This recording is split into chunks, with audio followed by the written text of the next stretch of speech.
What's up, player? Yeah. Okay. Actually, ang rason kung bakit ko nilikha o nirecord ang video na ito ay para lamang gawing isang follow-up video dun sa huling video na nilabas natin tungkol sa kung paano parusahan o banatan ang babae ng isang mayabang na lalaki. Okay? At ang rason lang naman kung bakit ko din ginawa yung huling video na iyon ay para lamang turuan ng leksyon yung mga hindi naniniwala o mga hater o mga mayayabang na kalalakihan sa mundong ito. Okay? Pero yung mga mababait, mga humble o supporter natin, huwag niyong gagalawin yan. Okay? Hindi yan para dyan dahil yung mga yan ay hindi nila deserve na maranasan ang bagay na ito. But anyway, hayaan nyo na akong atin ang umpisahan ng malupit na video na ito dahil real quick video lang naman ito. Kumbaga, follow up lang ito para malaman nyo kung ano ang dapat gawin kapag biglang kumontak yung shota ng mayabang na lalaki na ito na tinutukoy natin. Okay, dahil dun sa last video, sinabi ko na pagka kumontak na yung babae at gusto nang makipagkita sa iyo dahil nag-aaway sila o nagkainitan sila o busit na siya dun sa lalaki na iyon o akit na siya sa iyo. Okay? Dun sa video na iyon, sinabi ko o na-mention ko kung maaalala ninyong lahat na after 3 days, doon kayo magkita o yayain mo siya ng date sa araw after 3 days ng kinontak kanya. Okay? So kung kinontak ka niya ng Monday, then Tuesday, Wednesday, Thursday, sa Friday kayo magkita. Okay? Yun yung sinabi ko nung last time dun sa video na iyon. Which is actually applicable din naman o mag-work din naman. Pero may isa pa kasing option. Okay? At ito ay walang iba kundi kapag kinontak ka niya sa mga oras na iyon na magulo na sila o let's say kahit hindi naman niya sabihin sa iyon nagkakagulo sila o nag-aaway sila o turn off na siya o sabihin nating akit na siya sa'yo. Okay? So, basta pag kinontak ka na niya, actually kasi pag kinontak ka niya na ng ganun, ibig sabihin, let's say kinakamusta ka na niya, ibig sabihin, yun ay mga moment na interesado na siya sa'yo. O sabihin nating malaki ang posibilidad na sa moment na yun ay gusto ka niyang makita. Okay? Kaya kinontak ka niya. Okay? Kaya sa moment na yun, pagsamantalahan mo yung sitwasyon. Okay? Huwag mo nang patagalin. Okay, actually, gaya na sabi ko kanina, mag-work din yung isa. Pero ito, mag-work din to. Okay? Huwag mo nang patagalin. Huwag mo nang patagalin ng after 3 days. I-meet mo na kaagad yung babae. Okay? Dahil, of course, gaya ng palagi kong sinasabi sa inyo, ang babae ay emotional. So, sa mga moment na yon, malamang sa malamang, kailangan na niya talaga yung burat mo. Okay?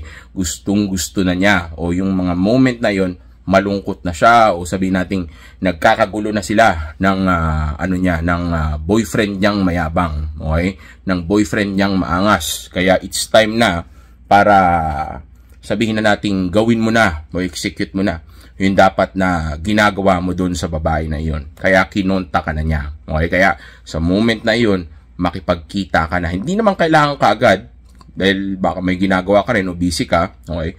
Pero sa moment na iyon, yayain mo na kagad siyang lumabas. Okay? Kahit na kinamusta ka lang. Kamusta ka nung ginagawa mo, kaya nag-hi o nag-hello sa'yo. Sabi mo, I'm okay. Medyo busy lang ngayon.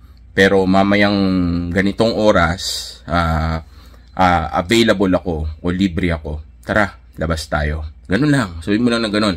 Ngayon, pagka tinanong ka kung saan kayo pupunta, ikaw na bahala doon. Basta dali mo siya sa isang lugar kung saan romantic, at malaki ang possibility na masisidus mo siya o pwedeng may mangyari sa inyo. Dahil nga sa moment na yun, kainitan na ng sitwasyon. Okay?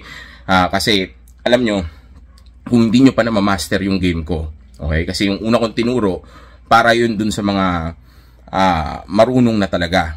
Okay? Yung mga may alpha game na talaga. Pero dun sa mga wala pang alpha game, ito yung applicable na strategy sa inyo. Yung gawin na kaagad. Okay? Kasi nga, ang pwedeng mangyari ay pwedeng lumamig pa yung babae after ng araw na yun kasi pwedeng magkabati sila. Diba? O kaya pwedeng, let's say, magbago yung isip ng babae dahil nga nagkaayos sila o biglang may ibang pumasok sa utak niya o pwedeng dahil nga sa moment na yun, kailangan niya na makakausap o gusto niyang may makasama, kumontak siya ng iba. Okay?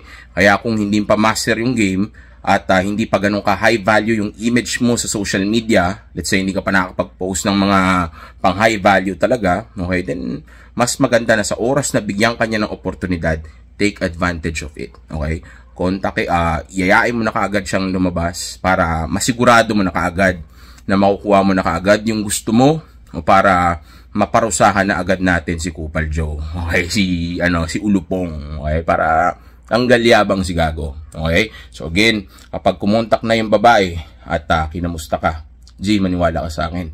Yun na yun. Okay? Hindi mo na kailangan pa maghintay na sabihin niya na kailangan niya yung titi mo o gusto niyang tsupain ka, gano'n. Wala nang gano'n. O kaya magkita tayo. Pero pwede niya sabihin na magkita tayo. Okay? O kaya sabihin lang natin, hindi na niya kailangan pa sabihin na direktahin ka sa gusto niya mangyari.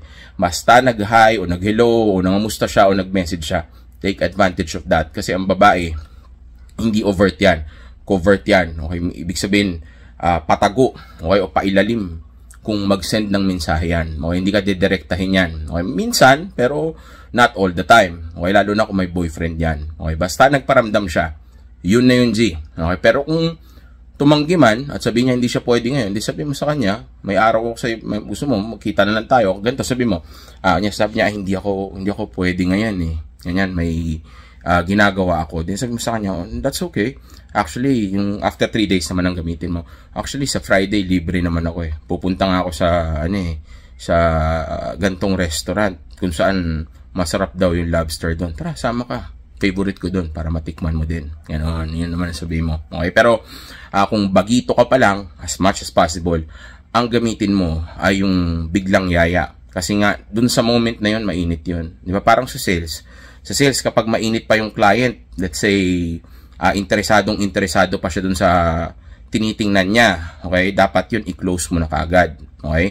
Kasi nga, pag lumamig na yung client, okay, parang yung babae, pag lumamig na yun, pwedeng magbago pa tuloy yung isip nun. Okay? Lalo na ang babae. Pabago-bago ang pakiramdam niyan, pabago-bago ang isip niyan, dahil nga emotional yan. At kaya nangyayari yan ay dahil sa hormones nila, lalo na dun sa sitwasyon. Okay? Baka dumating ang time, iba pa yung makinabang dun sa babae na iyon o sa moment na yun. Dahil tandaan nyo, ang babae ay maraming opsyon. Okay? Hindi lang ikaw yan. Okay? Pero kung ikaw ang isa sa kinontak niya, ibig sabihin, ikaw yung pinaka-type niya o nakikita niya na posible na pwede siyang mag-cheat. Okay? Sa mga moment na iyon.